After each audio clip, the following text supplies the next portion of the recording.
கட்சி ஆரம்பித்த சமயத்தில் கூட இருந்தவங்களில் கலைஞர் கூட கேட்டாராம், ஏன்னா அந்த மல்லையை தூக்கிட்டு வர மாட்டேன்றீங்களே, பிடிச்சின்னு வாங்கடா. கலைஞர் மீது அவர் தனி மரியாதை உண்டு, இருந்தாலும் நான் வைக்க விட்டு வரமாட்டேன். அவருக்கு போஸ்ட் கொடுக்குறேன்னாராம், எம்எல்ஏ கொடுக்குறேன்னாராம் கலைஞர். எதுக்கும் ஆசையில்.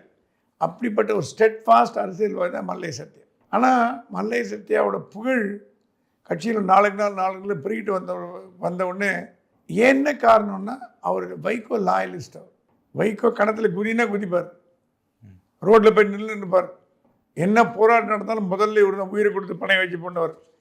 அப்படிப்பட்டவரோட புகழை தாங்கிக்க முடியாத துரை வைகோ அவரை கட்சியை விட்டு கட்டம் கட்டி வெளியில் அனுப்பணும்னு பார்த்தார். அதுக்கு என்ன பண்ணார், சோஷியல் மீடியா டீம் துரை வைகோட்ட இருக்குது. சோஷியல் மீடியா வச்சு ஒரு போஸ்ட் போட வச்சார்.